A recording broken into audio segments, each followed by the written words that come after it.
Coming to you live from Angkasapuri, I'm Mohanapuriya and this is Updates at Noon. In our top stories today, Semarak Niaga increases financing access for business sector.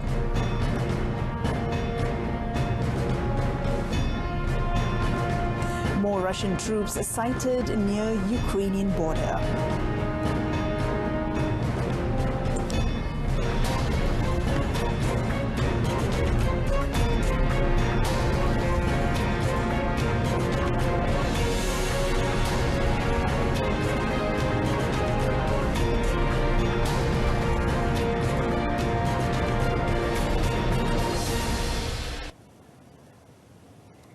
The launch of Semarak Niaga Keluarga Malaysia program is set to complement government's efforts in providing financing facilities and loan repayment assistance in the post-pandemic phase. According to Prime Minister Datuk Seri Ismail Sabri Yaakob, the program is a clear indicator of the government's commitment in ensuring a nurturing ecosystem for the small and medium enterprises, SMEs.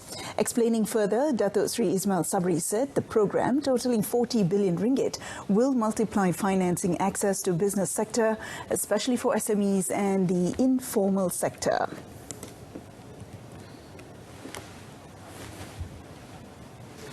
Program ini merangkumi pinjaman langsung, jaminan pembiayaan dan suntikan ekuiti untuk dimanfaatkan oleh setiap golongan usahawan. Bagi perniagaan mikro dan kecil, kerajaan peka di atas keperluan akses kepada pembiayaan dengan kadar faedah yang rendah. Dalam perkara ini, skim pembiayaan informal dan mikro atau SPIM akan menawarkan pinjaman sehingga RM10,000 pada kadar faedah 0% dengan keutamaan diberi kepada peniaga sektor informal. Saiz dana untuk program ini sahaja berjumlah RM200 juta. The Premier said this during the launch of Semarak Niaga Keluarga Malaysia in Kuala Lumpur today. The Semarak Niaga Keluarga Malaysia program underlines three main objectives, namely to maintain the recovery momentum that Malaysia achieved throughout the fourth quarter of 2021, building business resilience, and to enable reforms that will help the country transition towards a sustainable economy. The federal government has allocated 150 million ringgit over a 3-year period. The federal government has allocated 150 million ringgit over a 3-year period for the Johor state government to implement the My Bus services through the Stage Bus Service Transformation Program (SBST), aimed at improving bus service quality in the state. Transport Minister Datuk Seri Dr. Wee Ka Siong said the program, which will start in March and expected to transport 6.4 million passengers a year, is set to be preferred mode of public transportation. Sudah ada model ya dan hasil-hasil yang telah dikecapi, yang mana SBST ini adalah satu program yang baik untuk membantu dan ianya merupakan satu sistem yang lebih baik dan lebih dinamik untuk kita memperkasakan perkhidmatan pengangkutan awam darat, khususnya bas. The minister said this after the launch of the Johor Bahru SBST program by caretaker Johor Menteri Besar Datuk Hasni Mohamad. Datuk Sri Wee said the 128 My Bus operation in the state would involve 19 routes in 5 corridors, namely Kota Tinggi, Masai, Kulai, Gelang Patah and Pontian, and this would benefit residents living along the 1,052-kilometre stretch. 513,393 or 14.5% of children's population in Malaysia have received their first COVID-19 vaccine dose under the National Immunisation Programme for Children, PIC Kids, as of yesterday. Based on the COVID Now website, a total of 13,992,391 or 59.5% of the adult population in the country have received the booster dose, and over 22 million others have completed the vaccination. For adolescents aged between 12 and 17 years, a total of 2,798,806 individuals have completed the vaccination, while 2.8 million others have received at least one dose of the vaccine. A total of 128,153 doses of the vaccine were dispensed yesterday, involving 61,230 first dose injection, 464 as second dose, and 66,459 in booster dose. This brings the cumulative number of vaccine doses administered under the National COVID-19 Immunization Program to 66,148,498. Meanwhile, 37 deaths due to COVID-19 were recorded yesterday, with 9 cases in Johor, followed by Selangor 7, Kedah 6, 4 cases each in Perak and Sabah, Penang 3, Pahang 2, and 1 each in Malacca and the Federal Territory of Labuan. An attempt to smuggle ketum leaves by 2 men during the wee hours was foiled by police in Kubur Panjang, Pendang, Kedah. According to Pendang Police Chief DSP Aris Syam Hamiza, the 2 suspects were arrested under Ops Tapis. Elaborating further, DSP Aris Syam said while conducting the operation at 1 a.m., police personnel saw a suspicious lorry near Jalan Kampung Linchan, Lamdin. The lorry was detained and both suspects, who are in their 20s and 30s, were arrested. Inspection on the lorry found some 150 black plastic packages containing green leaves suspected to be ketum leaves weighing about 1,500 kilograms at the back of the vehicle. The seized packages are estimated to be worth about 30,000 ringgit.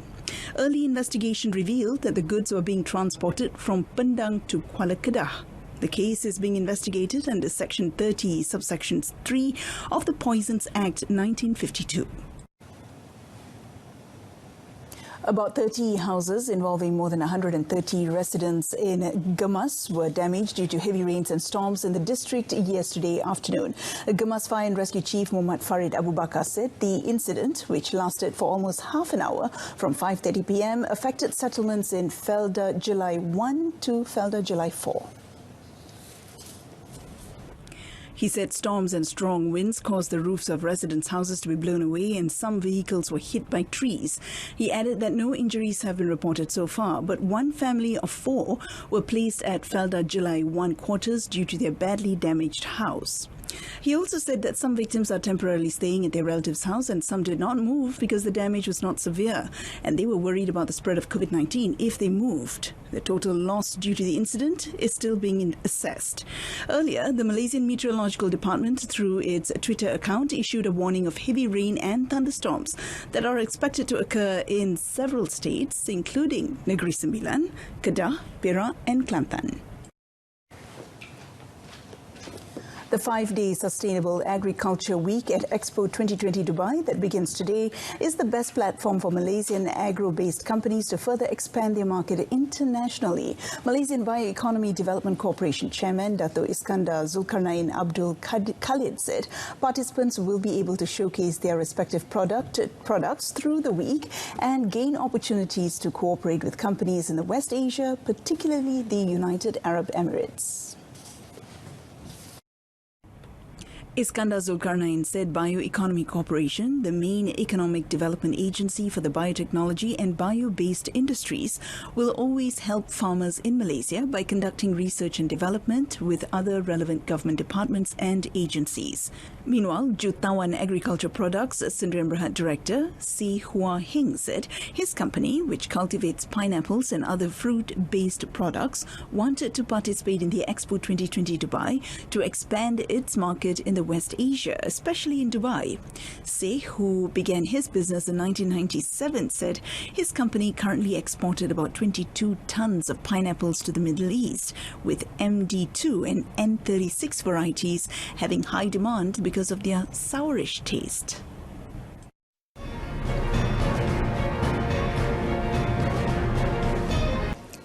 Malaysia's top men's singles player Lee Zijia has a message for his victorious teammates at the Badminton Asia Team Championships, BATC. stay focused for the Thomas Cup finals in May.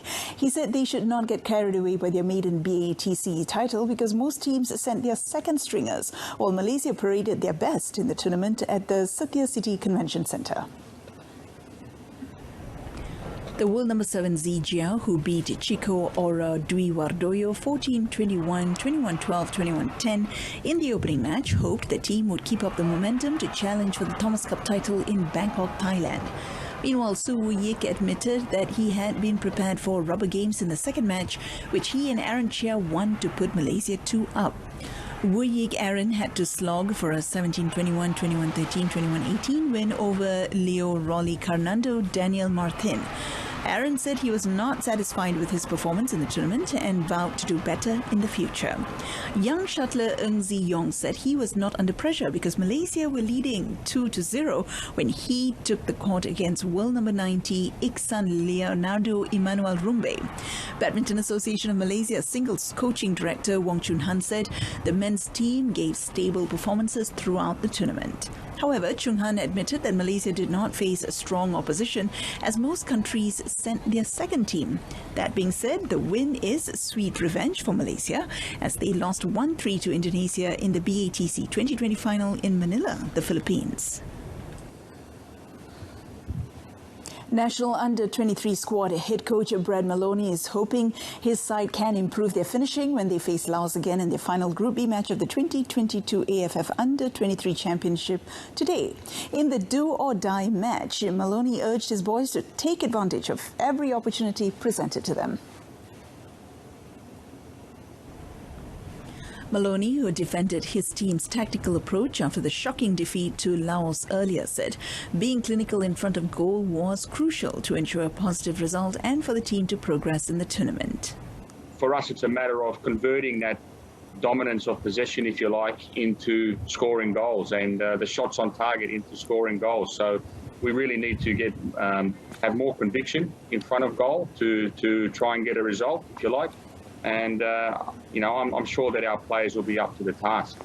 In their opening match at the Prince Stadium in Phnom Penh, Malaysia was shocked by a 1-2 defeat to Laos, with midfielder A. Selvin scoring the only goal for Harimau Malaya, while Laos captain Bonpachan Bongkong secured 3 points for his team with a brace. This result means Maloney's boys will have to win by 2 goals in their second meeting against Laos later today to secure a place in the semi-finals as group champions. However, Maloney still believes his Chargers have everything it takes to overcome Laos after putting on their best overall performance yet in the earlier defeat. Now, the Football Association of Malaysia, FAM, needs to find the best way to improve the performance of the national squad following the shock defeat at the hands of Laos.